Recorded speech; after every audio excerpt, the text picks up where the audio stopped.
Вітаю вас, друзі! Почну із хорошої новини. Пам'ятаєте, нещодавно командувач військово-космічних сил Збройних сил так званої Російської Федерації Чайко святкував свій день народження і потім стався хлопок. Так от, виявляється, під час того вибуху подох не один, а одразу два російських генерали. Раніше було відомо, що подох Ігор Єрусалімов, а учора стало ясно, що здох іще і Валерій Плохотнюк. Нехай земля йому буде бетоном. Ну а поки що вранці у місті Єкатеринбург обирали нового папу. Дым пошел, видите, да? Вибори нового папи у місті Єкатеринбург збіглися у часі із атакою невідомих безпілотників, які запускав хтось із території так званої Російської Федерації, а тому можна казати, що громадянська війна у них почалася. Дрон летит. Видите, дрон летит. Это, видимо, какие-то здесь запускают. У нас же тогда гражданская война получается, частью собственного народа. Ну, отчасти, да. Где-то откуда-то здесь все-таки. Невідомі дрони спричинили загадкові хлопки, внаслідок чого у нашого кореспондента почали з'являтися думки, що напевно щось не зовсім йде за планом. Какие-то хлопки непонятные. Непонятно, что с каждым днем все это небезопаснее, небезопаснее. Это что такое? Что-то как-то все очень часто это стало происходить, как бы, Почало відбуватися щось таємниче. 5-й рік, як триває повномасштабне вторгнення, 13-й рік, як триває російсько-українська війна, росіяни досі не зрозуміли, що ж це таке. Ну а внаслідок атаки українських дронів почалася пожежа на складі Wildberries у місті Єкатеринбург. Його атакували вже вдруге. Перший раз дрон, на жаль, не влучив у сам хаб, а прилетів по автівках на парковці. Короче, Wildberries жорстко горить. Вже цього разу атака була більш успішною, проте все одно її, як і нашої з вами русофобії, недостатньо. Тому що, як повідомили у прес-службі компанії Wildberries, вдалося пожежу вже загасити. Навіщо? Хіба вони її розпалювали, щоби потім гасити? Ви що, охуєли, тварі? Вообще просто, ви що творите? Ну а я, дорогі друзі, хочу вам подякувати за те, що ви учора дуже активно донатили на Русоріз. Не зупиняйтеся. Сьогодні, на жаль, ми просідаємо по збору, тому я від себе закинув зранку донат на ціле відро кави. Задонатьте будь-яку суму і ви. Навіть якщо це буде 5-10 гривень, це все одно дуже важливо. Реквізити, як завжди, в описі до цього відео. Я також дуже наполегливо вам рекомендую взяти і просто зараз підписатися на мій канал. Можете іще й на Телеграм підписатися, посилання на нього теж є в описі до цього відео. Після українських ударів по російських логістичних хабах росіяни продовжують плакати. Стоит ли рассказывать, насколько больно? Мечты, планы, все идет лесом. Знаете, такая полная апатия, опустошение, полное непонимание, что происходит. Вони втратили дуже багато грошей та товарів, але їм не варто сумувати, тому що компанія Wildberries їм допомогла і почала продавати їхні товари на AliExpress. А щоправда, без їхнього ж відома. Тобто Wildberries просто вкрали товари, сказали, що вони згоріли, а тепер реалізовують їх на інших майданчиках. Итак, новая новость. Сегодняшней ночи для меня это новинка. ВБ продает нас на Алике. Товары продавцов, которые сгоревшие на складах Wildberries, стали появляться на AliExpress. Интересная получается история. Я захожу сейчас на AliExpress и нахожу наши пазлы. Понимали, где находится весь товар селлера, как это все распродается. Где же наши сгоревшие товары?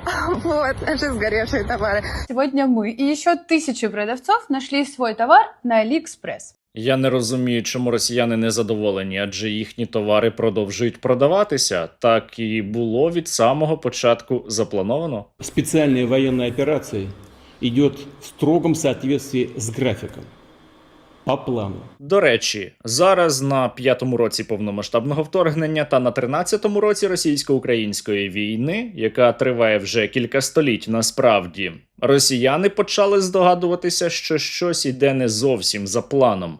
Принаймні про це свідчать свіжі російські соцопитування, до яких, я нагадаю, треба ставитися усе одно із певною долею скептицизму. Насправді, я думаю, цифри іще гірші для Владіміра Путіна. Так от, частка росіян, які вважають так звану СВО успішною, у липні впала до рекордного мінімуму. Тепер лише близько половини росіян вірять, що так звана спеціальна військова операція йде за планом. Найбільш агресивними знову виявилися москвичі. А значить, Москву треба бомбити, і російські пенсіонери. Вони виступають за продовження війни та відкидають будь-які мирні переговори. Проте загалом, відколи Україна стала нарощувати удари по території так званої Російської Федерації, усе більше росіян виступають за переговори і припинення війни. Наразі таких близько 62%. Загалом же за останній час росіяни найбільше запам'ятали масовані дронові атаки, різні вибухи та бензинову кризу. Ці дві теми турбували їх найбільше. Загалом тенденції для російської влади негативні. Із часом усе менше росіян підтримують війну, усе більше росіян хочуть, аби вона припинилася. Я думаю, усі вони зрадники, усіх їх Владимир Путін має розстріляти. Вас тоже надо расстрелять. Потому что вы все из-за вас все эти проблемы. Вы все предали страну и просрали все. Зараз, до речі, серед росіян точаться жваві дискусії щодо того, хто ж усе-таки усе просрав. Чи це влада, чи це російський народ, чи усі разом. Мы просрали, не мы, а они просрали все будущее на несколько десятков лет. Вот, сегодняшней Российской Федерации, и неизвестно, что еще будет дальше. Ну, що буде далі загалом із так званою Росією, зрозуміло. Тут не треба бути дуже великим експертом, щоб усвідомити, куди все несеться. Та і росіяни самі про це кажуть прямо. Страну, ведут к смуте, ведут к февралю 2017 года. В целом сложившаяся ситуация более всего мне напоминает ситуацию в 2017 году прошлого века. Абсолютно точно зрозуміло, що саме такий сценарій чекає на так звану Російську Федерацію. Неясно тільки, коли ж це усе станеться. Але зараз росіяни дійсно усе більше запитують, коли війна закінчиться. Вони втомилися. Їм боляче. Про це говорять і у етері у Соловйова. То есть у бизнесменов, у простых, условно говоря, тружеников, как условно говоря, в тех местах, где мы пересекаемся, основной вопрос – когда это закончится? Це закінчиться тоді, коли так звана Росія вже буде неспроможна продовжувати війну, або коли росіяни вб'ють Владіміра Путіна. Чим довше вони стоять у чергах до заправок, тим більше вони виступають проти війни. Пока пользы никакой с этой войной. Не знаю, закончите СВО.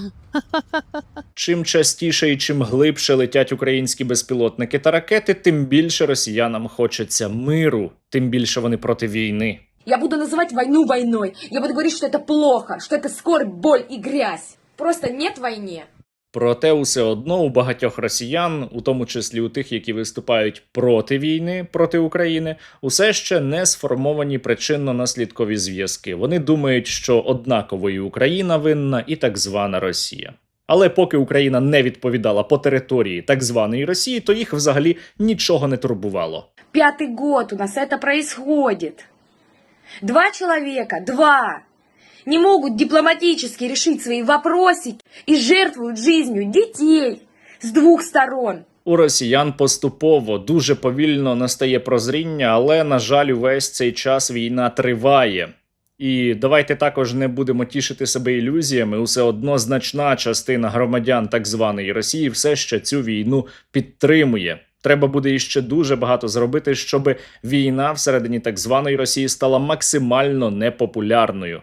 Війна, на жаль, іще буде тривати. Владимир Путін не збирається відмовлятися від неї. Росіян в цілому, в принципі, це влаштовує. Тому на нас із вами не чекають легкі часи. Але усе одно надія є. Тому що у нас є найкращі люди, які сьогодні боронять Україну. І у нас є чудові люди, які демонструють свою громадянську позицію. Які вчора також виходили на площі міст і там дивилися подкаст, який ми проводили разом із Михайлом Федоровим. До речі, якщо ви його не бачили, рекомендую подивитися. Чи зв'язувався з вами Зеленський за останній час? Ми були проти. не було бюджету. Буде важка зима, кажуть. Все ми переживемо важку зиму і зробимо не менше важку, і повинні це зробити для росіян. Для того, щоб росіянам було важче і щоб нашим людям було хоча б трохи легше, наші воїни завдяки вам за минулу добу отримали ще 183 нових FPV. Ми, бійці батальйону «Сігнум», дякуємо пану Сергію Стерненко та його спільноті за надані 93 дрони в рамках збору на секретний русоріз, за допомогою яких ми знищуємо живу силу та випалюємо логістику ворога. Слава Україні! Героям слава! Бажаю міцного! Дякуємо Сергію Стерненку та його спільноті за щиро надані дрони, які будуть захищати небо на Новопавлівському напрямку. Слава Україні! Героям слава! Не забувайте закинути на священний русоріз. У нас є багато запитів, їх треба закривати. Кожна гривня важлива. Будьте у війську або для війська та максимально допомагайте силам безпеки та оборони України.